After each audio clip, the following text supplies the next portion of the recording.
decade.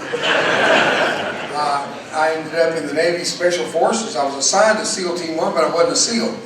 In Task Force 16, as a PBR sailor, we were known as Brown Water Black Beret. We wore the same uniform as the SEALs, the Black Beret. But we were the boat guys that took those boys into battle and kept them alive when they were reboarded. It was a great job, ingress, egress with SEALs.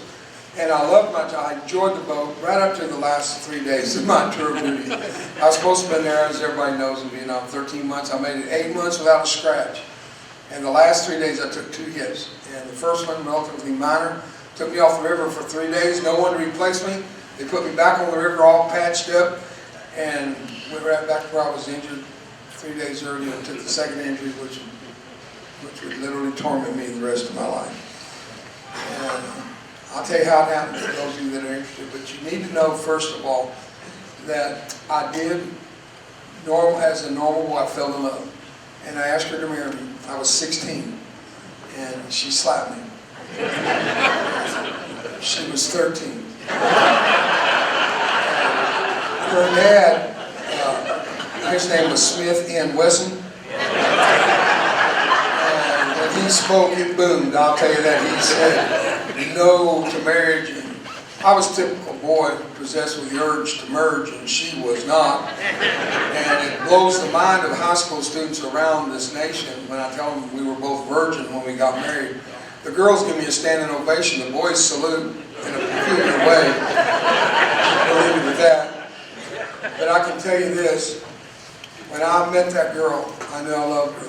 And I was 16, she was 13. And I'm telling you, we became engaged a year later. As a 14-year-old girl, she was engaged Lakewood High School.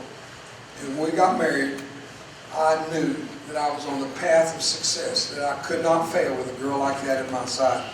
And all these years that have passed, we never once ever uttered the divorce word, never passed our lips.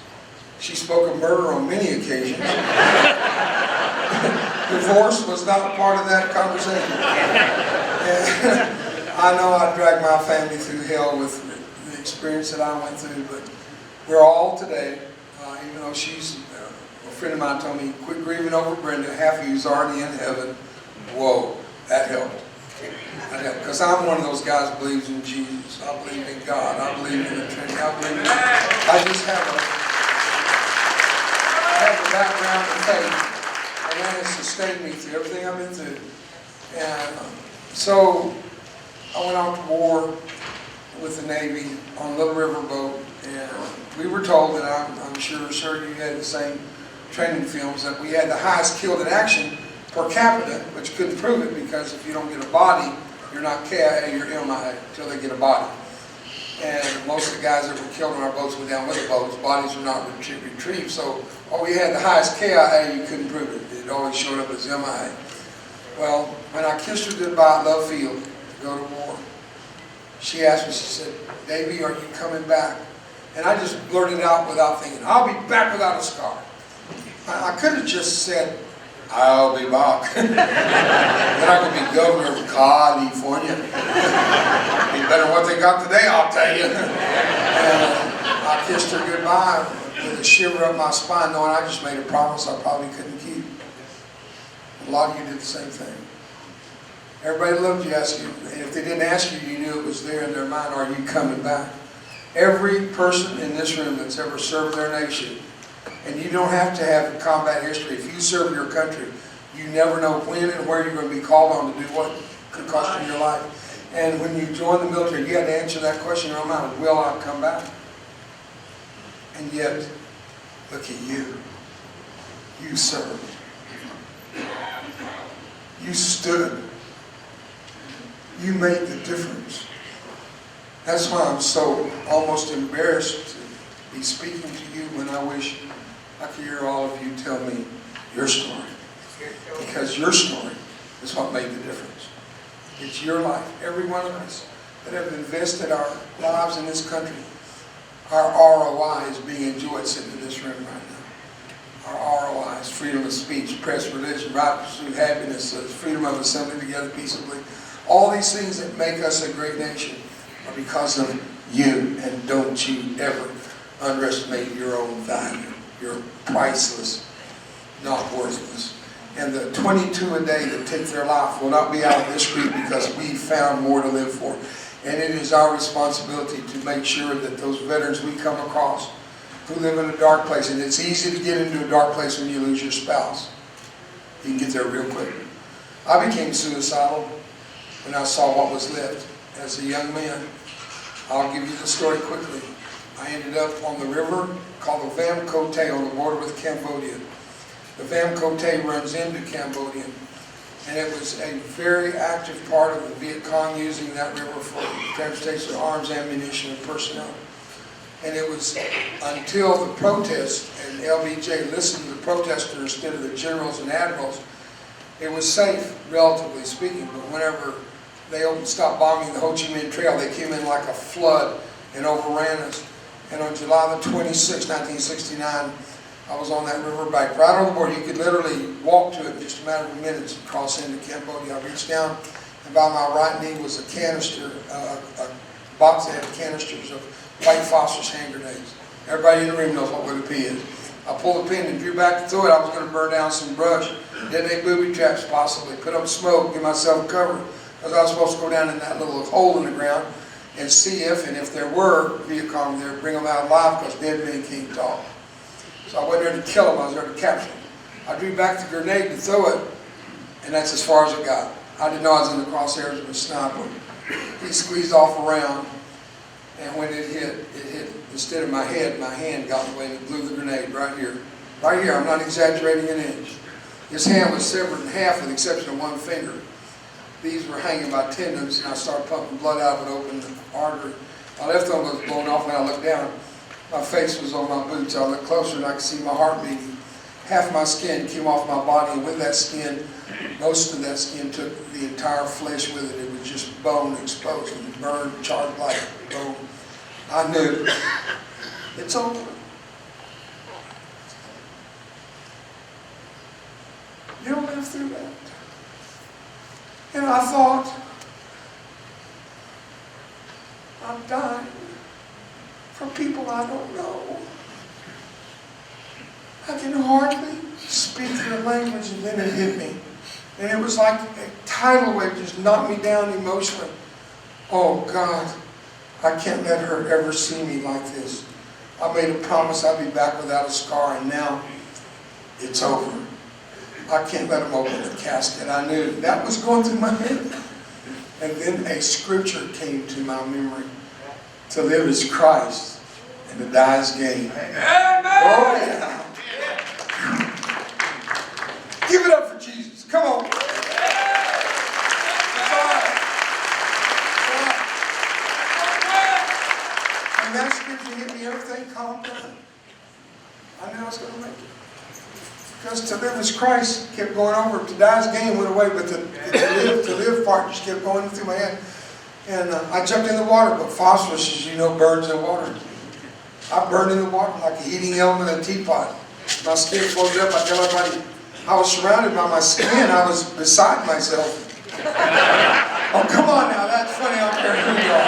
That's a good one. It gets better how you like this. I needed to pull myself together. I would have if I could have. And a helicopter landed to pick me up. It's called a dust off. And whenever they landed, they came over, and I was on my knees, and I saw the damage that I could see. I couldn't see my face on my head, but I saw my face on my boots. I knew it was bad. I just fell over backwards. They thought I died, and they were so excited. I was killed in action, and they had a body to prove it. They were so happy. And when they came in through the stretcher down, they rolled me over face down. Well, now the gravity that had been pulling that phosphorus creeping into me, when they turned me over face down, gravity started pulling it back out, and it caught the stretcher on fire. When they took off running, the stretcher ripped open. I fell through on my head. Have you ever had one of those days? Nothing goes right. They rolled me up in wet blankets, got me on another stretcher, and away we go. And the medic in the helicopter is filling out my death report when the shock wore off and the pain hit. I didn't feel a thing. From the moment of the explosion until in that helicopter, I had no pain at all. But when it hit with a vengeance. From the top of my head to the bottom of my feet, all my body knew was screaming unspeakable pain. And I let out a yell, man, and he who thought I was dead almost died. He almost jumped out of that helicopter, and the pilot lost control. Literally, the thing was rocking. We were dropping. I thought, oh Lord, we're going to crash, and I'll be the only survivor. They got me to Saigon, did emergency surgeries, and started trying to dig out the phosphorus. By the way, 2 weeks later, they held me up to do surgery, and I burst into flames again. Phosphorus only needs oxygen to spontaneously combust, and part of it was blown so deep it didn't blow. But in the operating room, when they opened me up, it started, and that's a room full of raw oxygen. I should have blown the whole hospital up. But I asked them what they did. They said they ran. I said, "What did you do to me?" They said, They said, "We left you." I said, "You should be a veterinarian." They said, "Why?" I said, "Because you're a chicken doctor." But that day, they got me to Japan, and I asked for a mirror. Not that day of the injury, 4 days later, but the day they got me to Japan and asked for a mirror, which was really not smart. And they brought one, which wasn't smart either. Because when they held that little round mirror over my good eye, and I looked up and saw it, I didn't just see everything not covered was bone. If it's covered, it was swollen to the width of my shoulder. Now, what kind of freaking monster can you imagine I just described in a few words? What did it look like to me? I saw a broken promise to a little teenage girl that deserved better than she was about to get. So I took it out of God's hands. I took it out of my doctor's hands. I decided that I would take my life. And I pulled the tube out. And I laid my head back and I waited to die. I got hungry. That's the wrong tube. I pulled lunch. And actually, you could die that way, but it's going to take a while. You're going to think twice, and then you're going to want to plug the tube back in. And the doctors gave me a chew. I had more orifices in my body when they were through than when they started, I'll tell you that. They were so mad at me. And to punish me, they put me on the airplane and told me, "We're taking your last will and testament, put you on the airplane, and you're going to die on the way home. We're not going to mess with you. If you're not willing to try, we're not willing to try." So I took my last will and testament, put me on the airplane, and I faked them out. I lived. So I'm not dead. This is not a spirit. This is me. I'm ready here. Just in case you're wondering.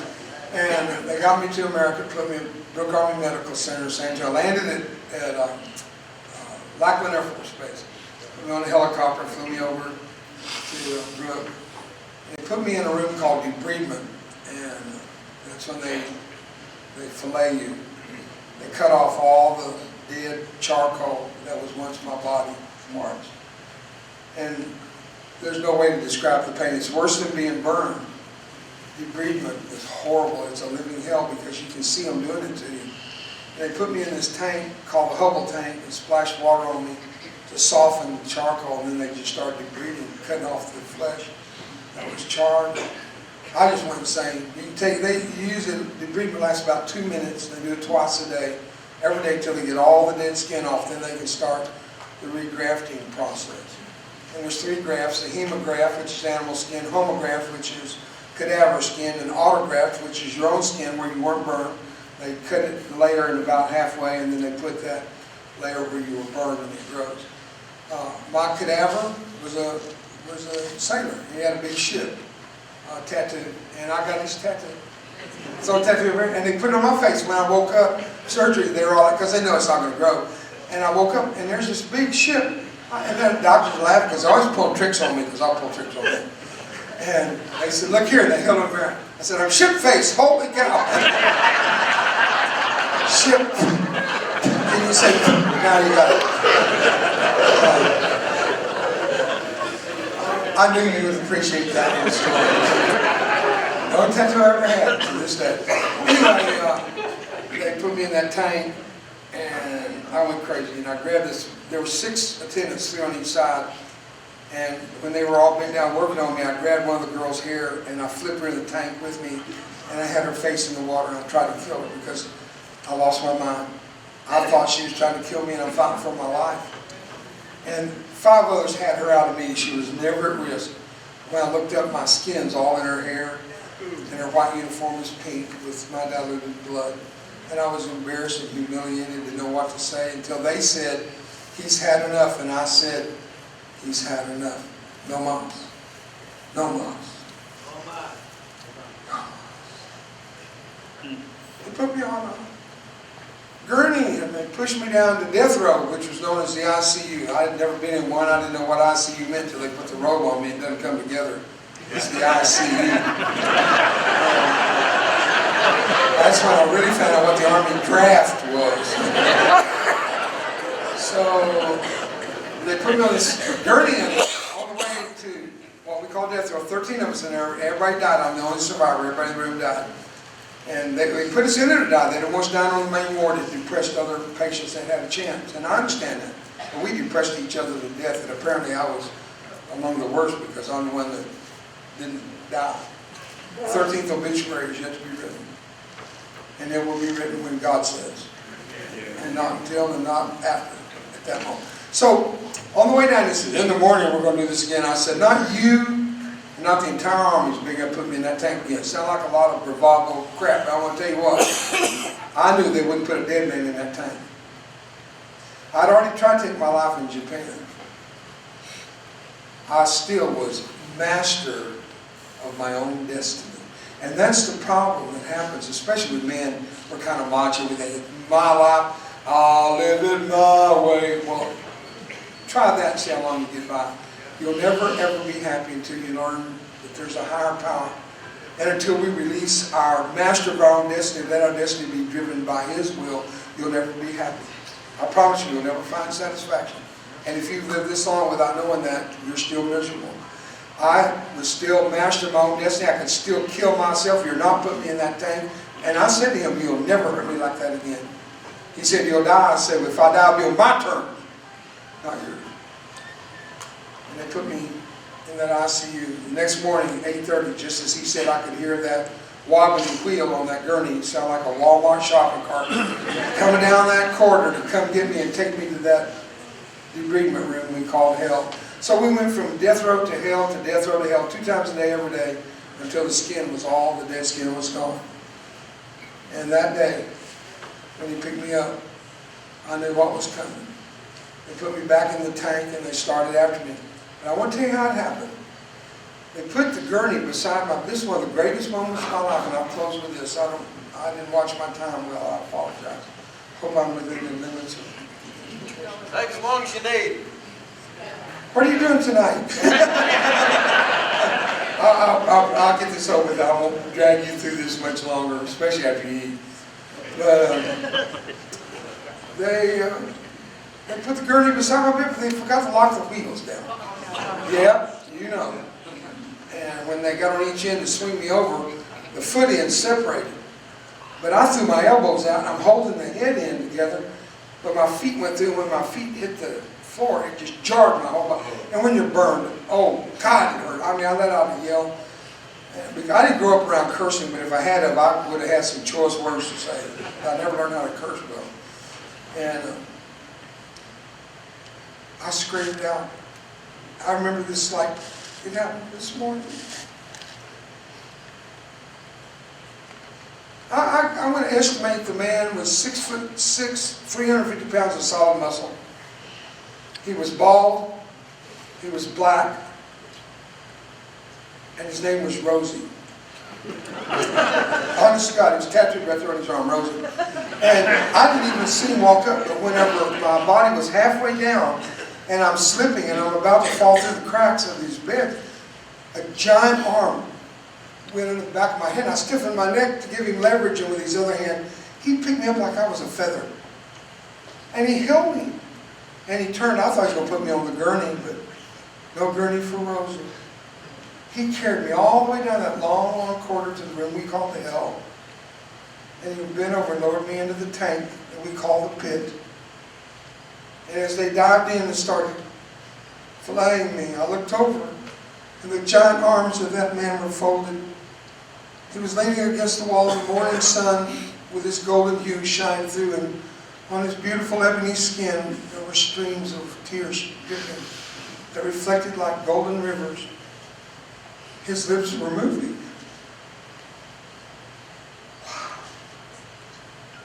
Rosie was praying for me. I relaxed because my body felt like somebody cared. When I relaxed, they thought I died and they quit hurting me. From then on, I learned, play dead, play possum, and leave me alone. No one wants to be responsible for killing me. And they said, he's had enough. And I said it again as I did the first time, he's had enough. And they said, Rosie, come. And he reached down in that filthy mire of water and he picked me up. He turned and they took terry cloth and they dried his arms and they dabbed my bloody torso. And he turned and again, no burning for Rosie. And as he carried me, like a limp cloth, he carried me all the way back to death row. And with every step he took, these are the words he said, identical, I just don't have that beautiful baritone voice. You'll be fine, big man. You'll see. You'll be fine. You'll be fine, big man. You'll see. You'll be fine. I was already a big man. At that point, I weighed 100 pounds. Just a shell of what used to be a 190-pound strong man. In competition with Navy SEALs every time we were on our boats where we could work out. Now I'm just a piece of a man. Big man, he called me. He lowered me in my bed and turned and faced me and said it again. Then he did something I never let a man do. He bent down and kissed my forehead, looked at me again and said it again in the about face and walked away. If I stopped right now, what an ending to a story. What a great ending of a human who cared. But was he human? My friends tell me he was an angel. Because I've looked for him all these years, can't find him. In fact, I'll tell you what happened. 20 years later, I'm speaking for the Air National Guard, 4th of July for the great state of Oregon.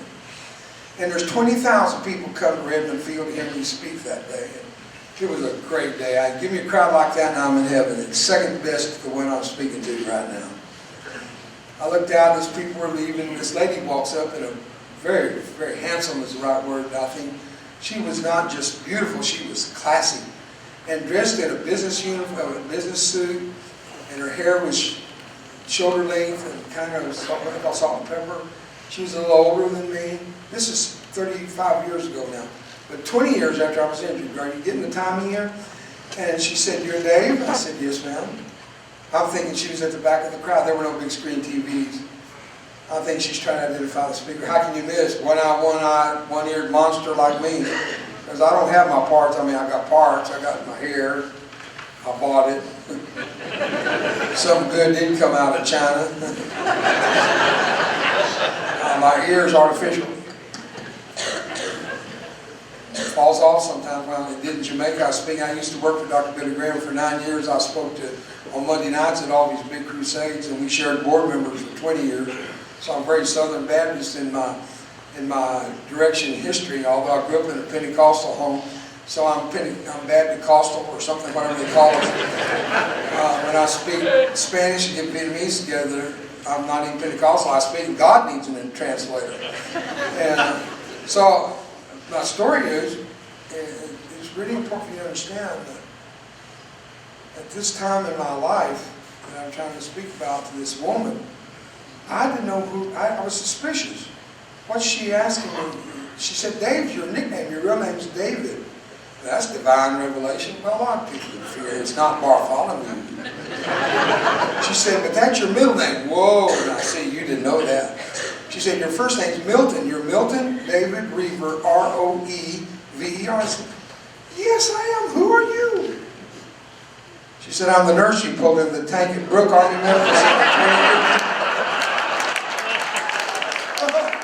I was humiliated. I tried to apologize. She said, "Oh, don't apologize." She said, "I thought it was you. I just didn't recognize you with your clothes on." Scar tissue can blush, my friend. I remembered Rosie. I said, "Man, you were there. Do you remember a guy named Rosie?" It's like she staggered and blinked, came out of a trance. She said, "I remember him." I said, "What's his real name?" All I knew was Rosie. She said, "It was tattooed." I said, "That's the guy. I'm looking for him." I said, "Do you know where he is?" She said, "I don't know." I said, "Do you know where he came from? Maybe he's there." She said, "I don't know." I said, "When did he come to Brooke Army Medical Center?" She said, "When you came." I said, "When did he leave Brooke Army Medical Center, Burn Ward?" She said, "When you left." Nah, come on, you got faith. You people are faithful. All my friends tell me he was an angel, but I'm saying if he's an angel, he was on assignment. What if he was a man on a mission? What if he's a man doing what he did because he loved, not because God told him he had to do it or go to hell? You following me? So I'm going to leave it with you this way. Saint, sinner, angel, whoever he was, I'll never find him, but I'll always be grateful because he carried me where I couldn't go. He spoke words of encouragement to me when I was at my lowest. He told me he loved me when I hated myself enough to kill myself. Why am I here today? I would ask everyone you to do something. Be a Rosie to somebody. Pick them up and take them to that next VA apartment if they can't get there. Carry them where they can. Give them a big hug and tell them how much you love them when they're thinking of being one of the 22 a day that take their life. We may not catch 22, but if we can catch one of the 22, we've got a good start. Amen. Amen. So be a Rosie. And from my heart to yours, I thank you for the honor. And oh God, I wish I could hear your story.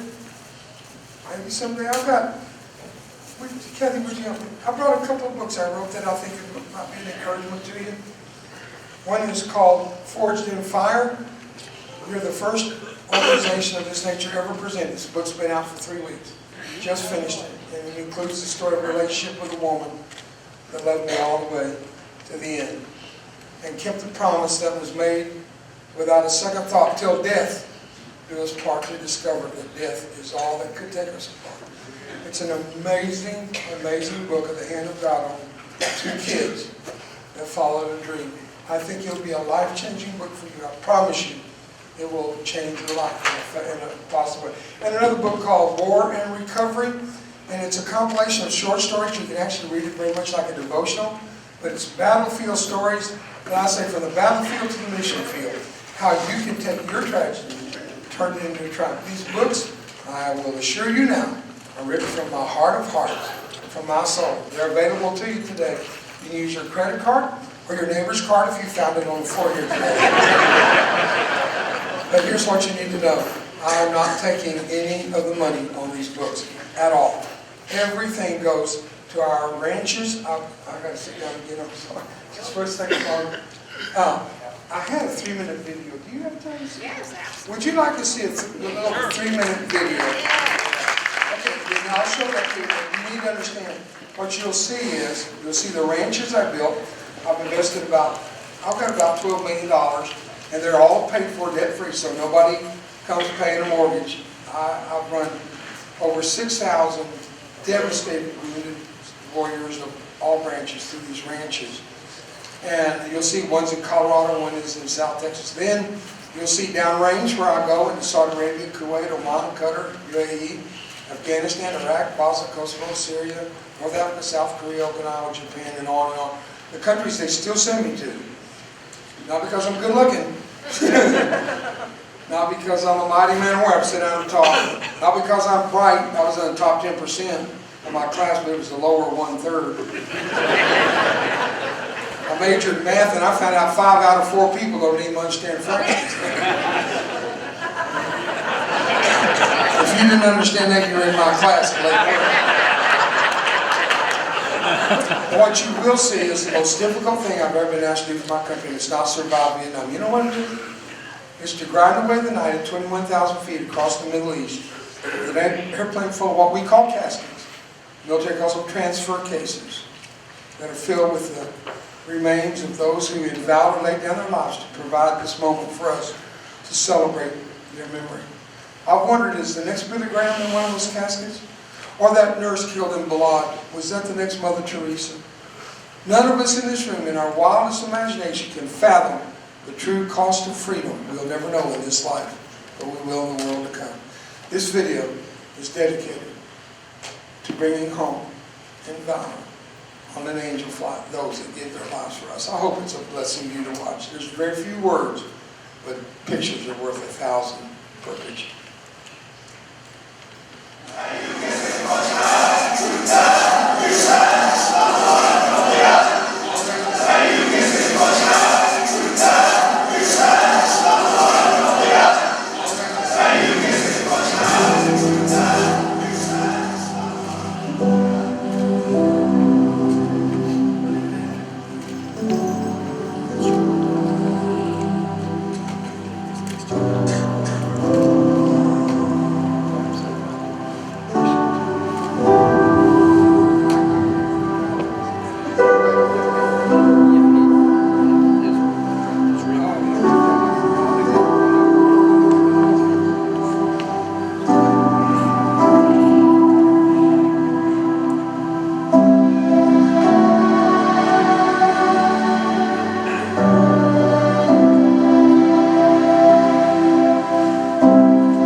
With that video, you should know that that flight that actually you just saw landed in Carswell Air Force Base.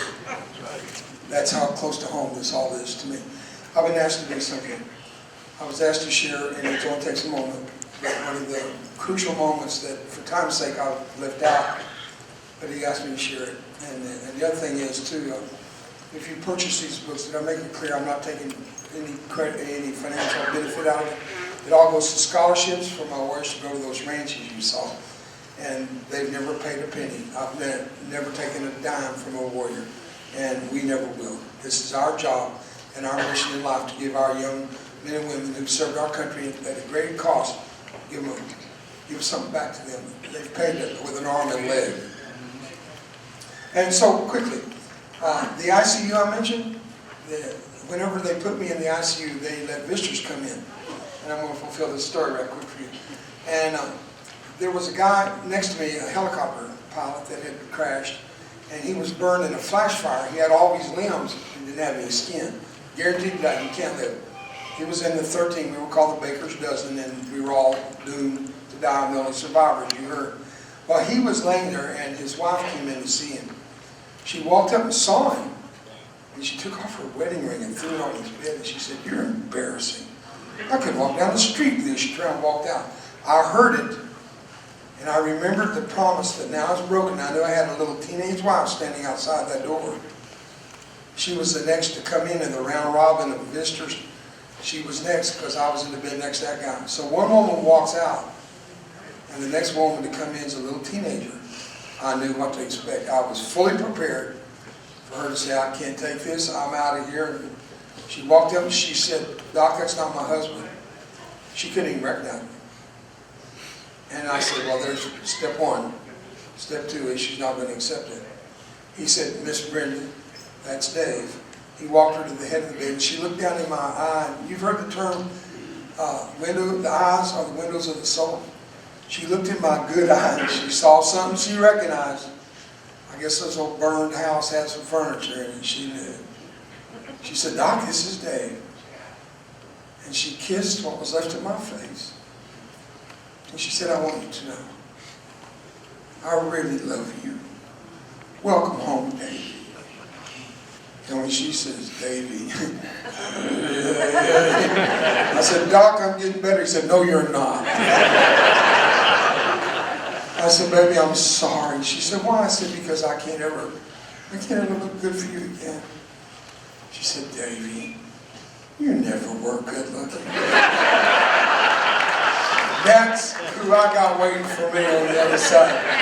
I'm going to autograph every book that you want signed. Please, if you can afford it, buy the books, buy them both. Let me autograph them for you. It's my signature on a contract with you that when you see my name, you'll pray for me. Because I am still privileged to speak to thousands and thousands of troops. I just booked Edwards Air Force Base, Dallas Air Force Base yesterday. I go wherever they send me, and I don't charge them a dime. Now, sometimes they're gracious and they pay. They don't pay much, but they help. I'm Dave Roever, and I approve of the message. I love you. Thank you.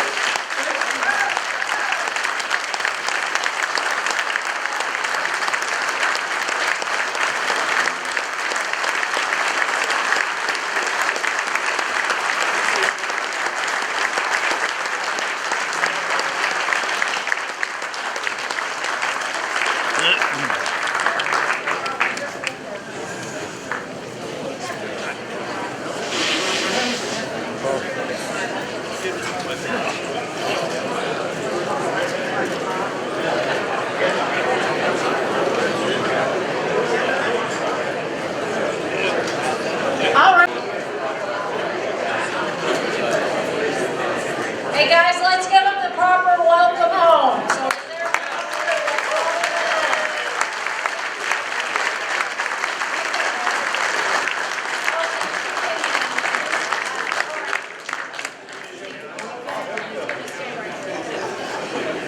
Michael Hagan, Paul Hernandez, Russell Wayne Hickman. Welcome home, guys.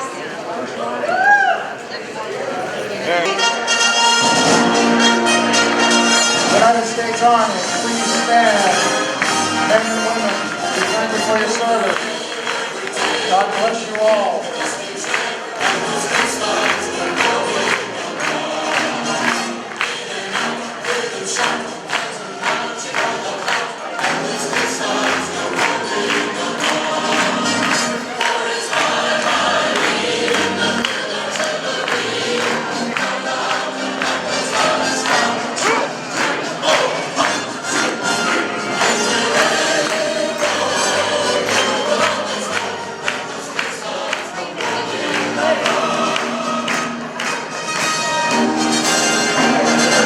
United States Navy, please stand. Thank you for your service, men and women. God bless you all. Thanks for being here.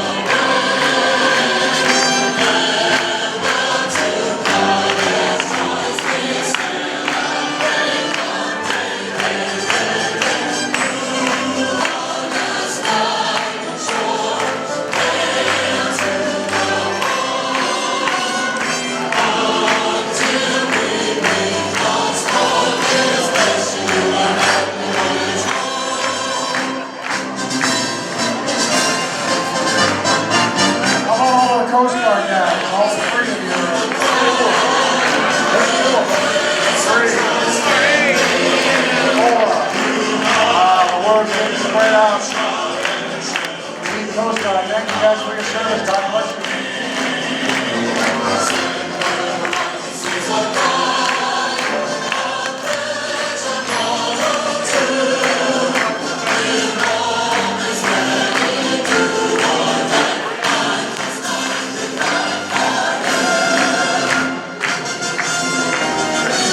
This is usually a large group right here. United States Air Force. Please stand. Thank you for your service and God bless you. Thanks for being here.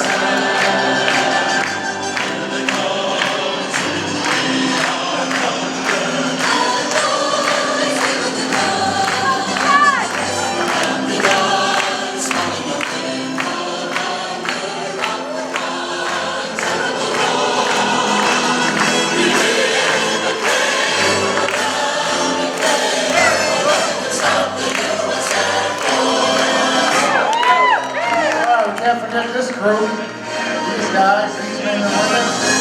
United States Marine Corps. God bless you. We love having you here. Thank you for your service.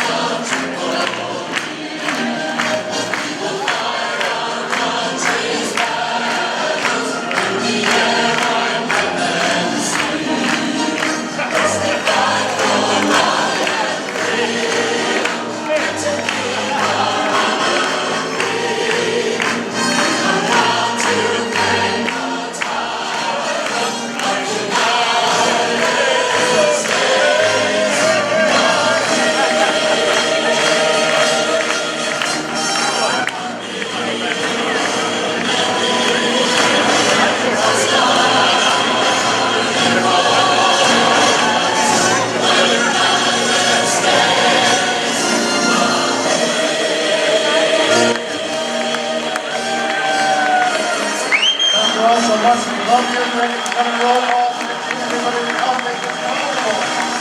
We're going to be at Roever Jacks if you'd like to come in.